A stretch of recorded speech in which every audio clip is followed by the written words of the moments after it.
time worship and our Bible is King James. We are strengthened in the things, we're strengthened in the things, strengthened in the things that remain.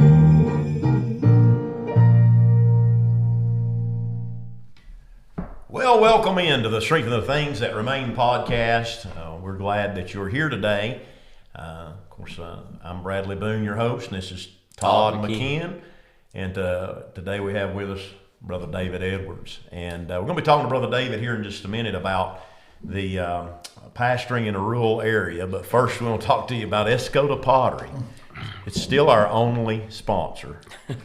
Strength of the Things That Remain, brought to you by Escoda Pottery. And we actually have some of these great mugs for sale now. If you want to reach out to me or Brother Todd, either one, we can work that out for you. $25. It'll help. Every bit of it goes to charity.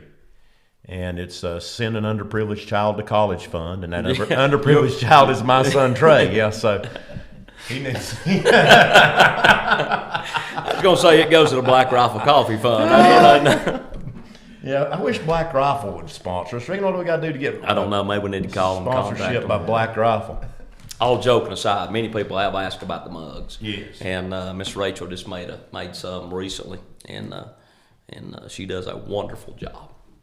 Yes, sir. Yes, sir. Brother David Edwards. This is the second time that we've had Brother David. Of course, he's no stranger around here. He's our friend and Amen. Helps in our Bible college. We were going to talk about that a little bit on the podcast as well. I'll remind everybody that we do have a Bible college, Blue Ridge Baptist Bible College.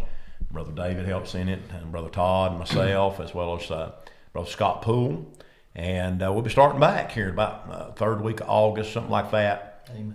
And anybody that's watching that's interested in Bible college, we're able to do it 100% online if you want to do it online, or you can come here on Tuesday nights and attend class here, either way.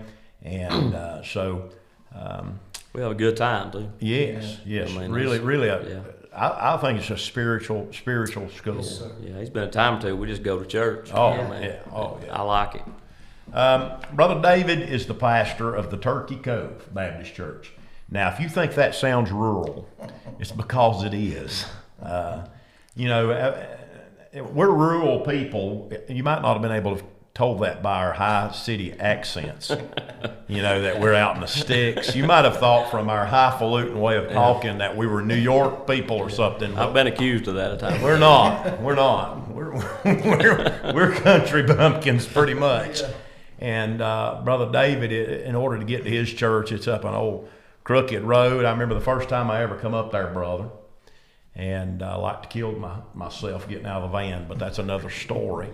And up that crooked road, and then all of a sudden there's this big old church on the side of the road, and big old sanctuary, and it's just full of people and full of life.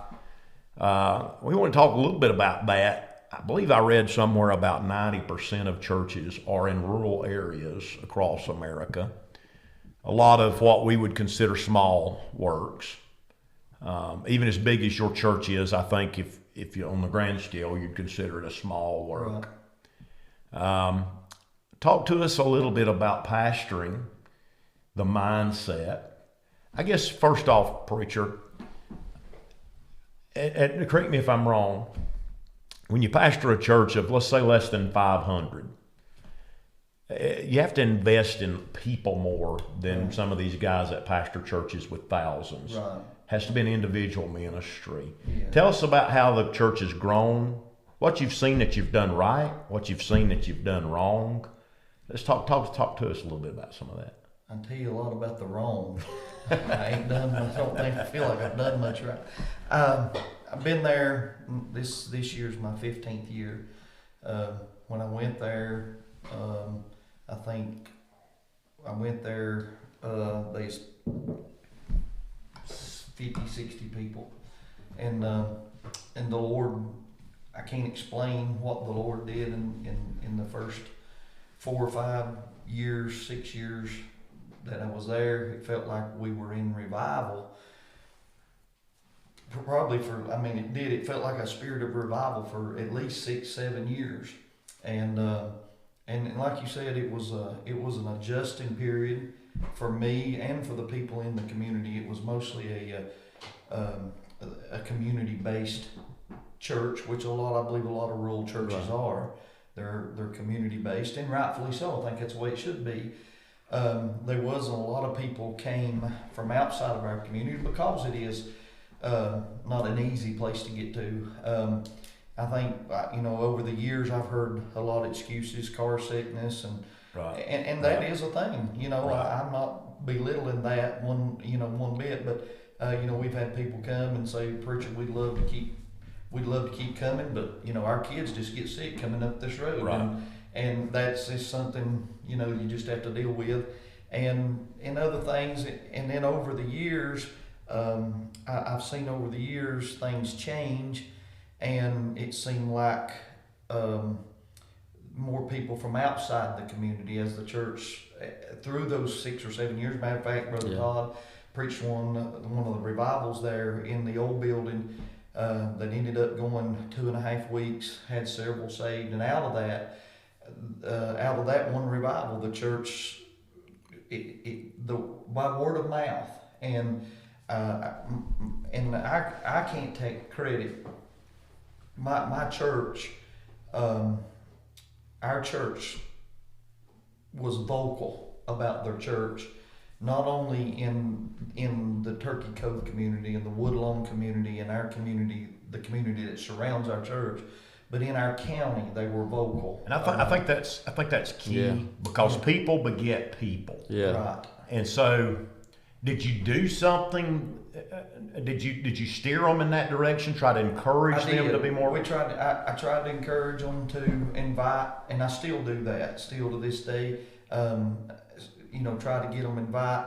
I try to invite if you're out in a restaurant or we got door knockers. Door hangers, and we'd hang them on doors, and we'd visit. And I'll be honest with you, and I still believe in visitation, and I still believe, but that wasn't what begat our people. Right. It was our people, just like you said. Right. It just by word of mouth, people that and I tell you what really blossomed our church. I mean, I know God did it, but there was a great work in our young people, and we had a great. When I first went there. Not too long after I was there, we started a youth choir, and the youth choir kept growing and growing and growing. We started seeing a lot of young people getting saved and young people getting excited, and those young people started telling their peers, about their church. They were excited about their church, and so they started telling their peers about their church and what happened in the services, and they were excited about what was going on. They got excited about Sunday school. They got excited about the services. So that made mom and daddy excited to see their children excited. Right. And I still get cold chills talking about it and thinking about it. And that's what really blossomed. We seen it go from, to 60 to 80 to 100 to 120, then 130, and then it's 150, and then next thing we know, we was in a building with 160, 170 people with a building that could seat comfortably. What, Brother Todd, you've seen it. Maybe 100 people. 100 people, Yeah. really. I mean, We'll get you back to the Strength and the Things That Remain podcast very soon, I promise. But we want to talk to you just a minute about the Blue Ridge Baptist Bible College. Me and Todd, I know this is hard to believe, but we are college professors. Isn't that right? If you say so. I mean, we're professors. You're the doc, professors at the Blue Ridge Baptist Bible College, and we'd love to have you in the upcoming semester. It starts in August, toward the end of August. I've not got an exact date. Reach out to us on Facebook, and we can get you more information about it. It's available as a completely online version if you want, or you can come and be in person for the upcoming semester. Either way, we'd love to have you in Bible college. It's very affordable, about $300 a semester. And you pick up the book cost, of course, but $300 a semester, and you can be at Blue Ridge Baptist Bible College. Think it's worth their time? I think it is. We have a great time. We have a great time. And I think it'd be a blessing to you. Well, we hope you'll reach out to us. Now back to more of the Strength and the Things That Remain podcast. and that was, and even in that, even though there was a lot of times our men had to stand around the back wall, and sometimes our young people would stay in the choir, they just enjoyed it. They loved sitting, like that. Matter of fact, when we moved into the new sanctuary, really, I wouldn't call it complaints, but some people did say, I miss that closeness. Right. You know, I miss, Right. you know, kind of people was kind of spread out a little bit more, and we was thankful for the room and thankful for what God did, but they had missed that, you know, just being, Yeah. you know, piled in on one another and that closeness. But I think what really stirred the growth was word of mouth. They started going. It was next thing you know, we had kids encouraging their mom and daddies to bring them, and then we started seeing mom and daddy saved. And like I said, those kids, I in particular seen some, and this I hope some teenagers are watching this. We had a couple of girls that got burdened over some classmates. And man, every service, they would hit that altar and pray for their classmates. Well, we started seeing those classmates come and get born again.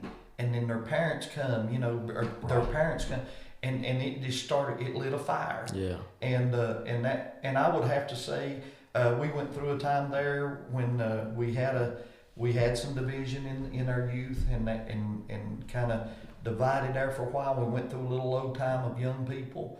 And then, you know, back in 2016, the Foothills Youth Revival, and it sparked them again, and that fire, and really it's not stopped since then. Right. Our youth, our youth, and not just our youth. I have some great. I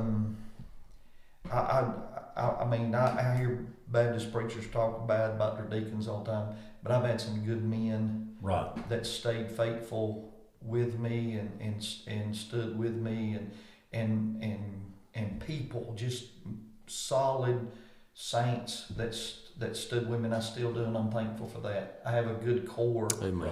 And I think that's what it takes. If you're going to help your church, if you're in a rural area, I would encourage you, be faithful to your church, not just on Sunday morning, not just on Sunday night, but be there on Wednesday night, because that I see so many discouraged pastors, and I know that's been talked about, and that's a totally another podcast.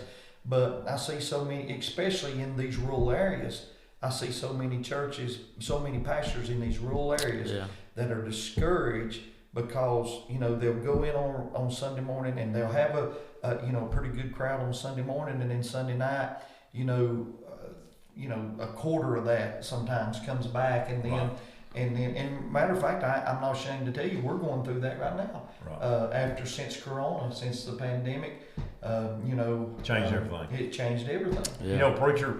Of course, we're rural here, probably more than you are actually, because of our county size.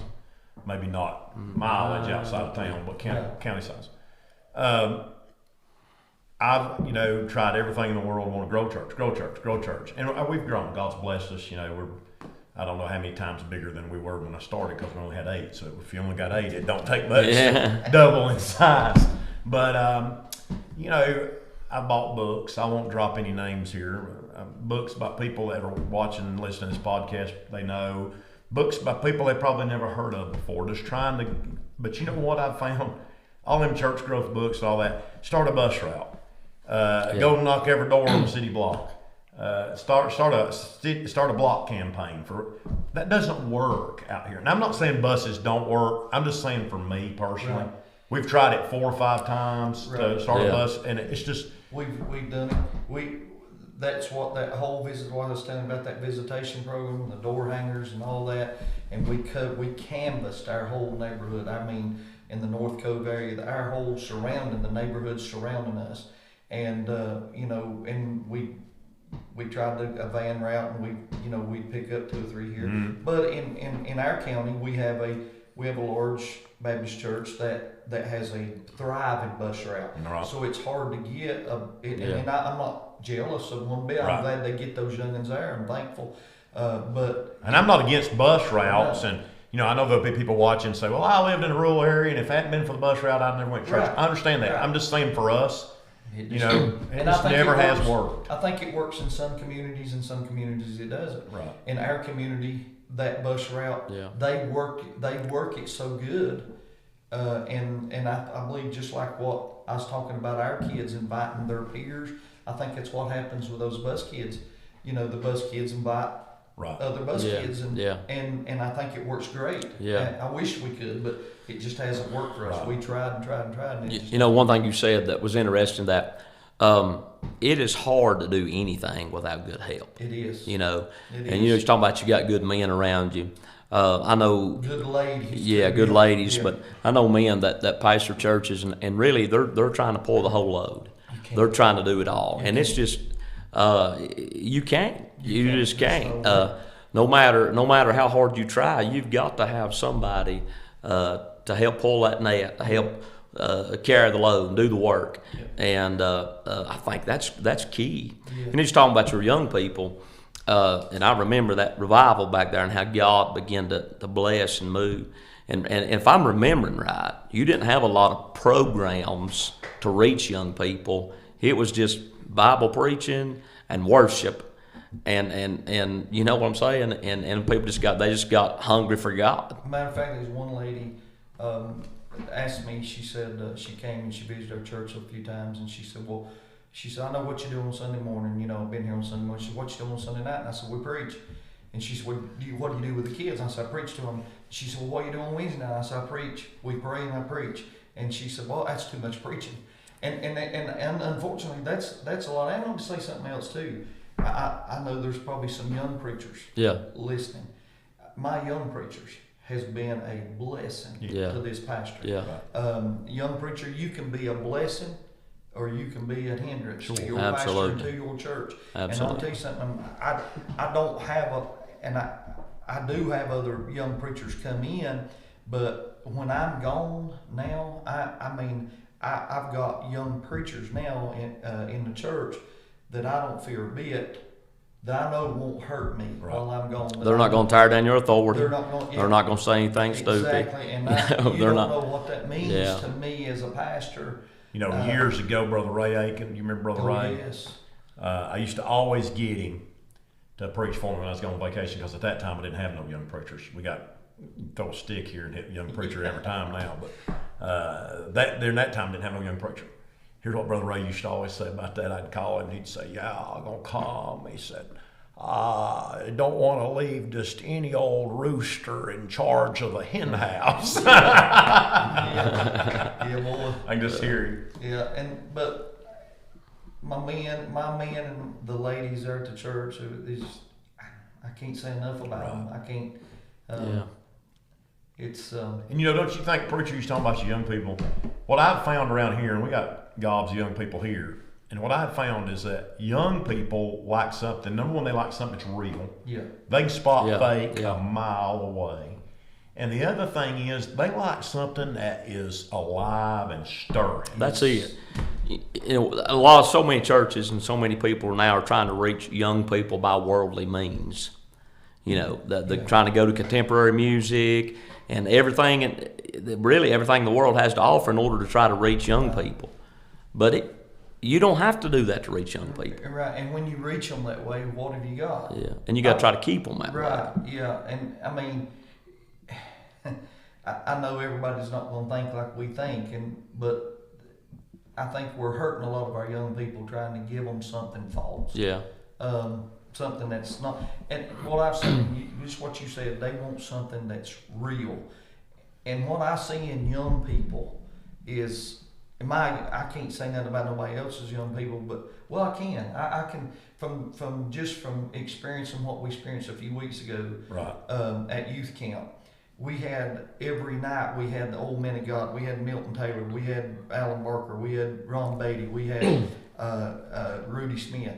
And those young people responded to those old men of God and what they had to say, just what you said, because they knew they were real and they had stood the test of time. That's right. And I believe they seen something in them that, you know, hey, this works. Yeah. This old time way works. Right. and y'all correct me if I'm wrong here, but what I've learned, and I preach a lot of youth meetings, youth revivals down through the years, and what I've learned about young people is, if they're saved, and you preach it, you can't hardly preach it too tight or too hard if they know you love them. That's exactly and you right. care about them, Exactly. and you preach it with compassion.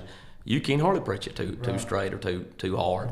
And matter of fact, most of them, they appreciate it. Yeah. Yes, sir. And I'm thinking, like you said, we're doing our young people an injustice by not preaching that book to them, Yes, sir. and trying to point them in the right direction, and instead of letting the world get a hold of them or get the grips in them. I will say this too. I think when you said invest in people, and this is something that somewhere I'm having to tighten up in my life right now. A lot of times, as the church grows, if you're not careful, you'll get busy with other things, preaching meetings and just other things in general. If you're not careful, I know my grandsons are young, and I invest a lot of time in them. I want to see them saved, and I don't regret none of that time that I'm investing in them. I invested a lot of time in my son, but I know this whenever I first went there and the church was growing, and you don't just invest your time in the ones that's going there, but you invest your time in their families, even though they don't go to your church. Yeah. I found myself investing time in their families, and some of them families we won, and some of those families never came to church. Right. You'll preach funerals for people that you didn't even know, but because there was a grandmother or a grandfather or an aunt or an uncle or a brother or sister or whatever, you didn't even know them, but when you first went there and they weren't members of your church, but you got to know them through your families. Yeah. And I think a lot of times, and that's somewhere now I'm finding myself having to, I'm just laying it out there for you. That's where I'm finding myself having to tighten up now as the church grew.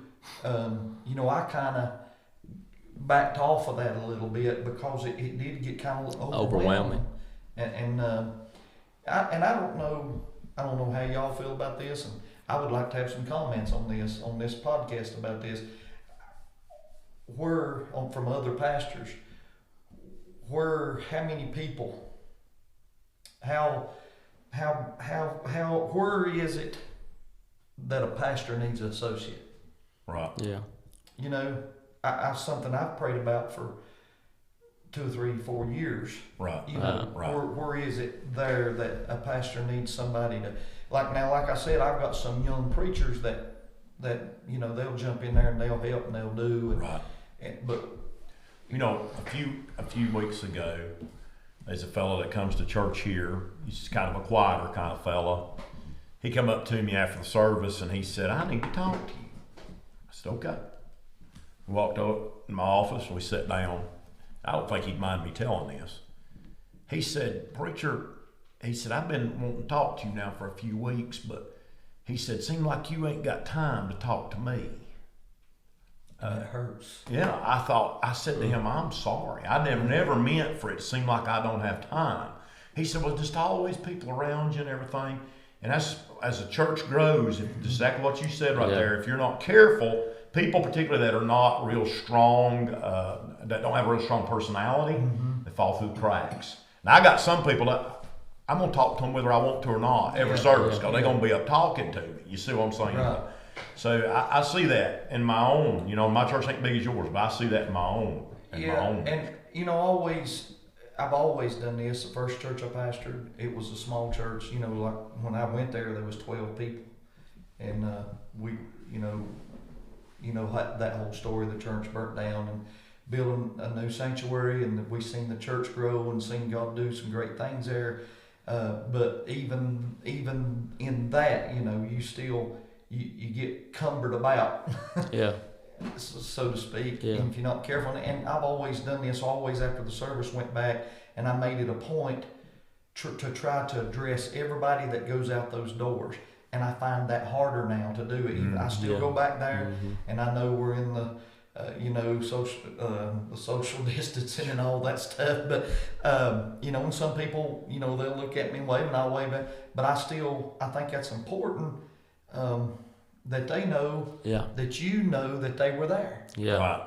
Right. People really ministry, pastor, it don't matter what you're doing. If you're in the ministry, it's about people. Yeah. It's about loving people. Am I wrong? I think that's right. It's about loving people. And I love pastoring. I love it. I look back and I can tell you, like I said, I can tell you a whole lot more things I've done wrong. Yeah. And that's what I was telling you a while ago. I feel like that's some of one of the main things I've done wrong is getting disconnected. I think, in a sense, as a church group, getting disconnected from them. Right. But I'm not making excuses. Like I said, I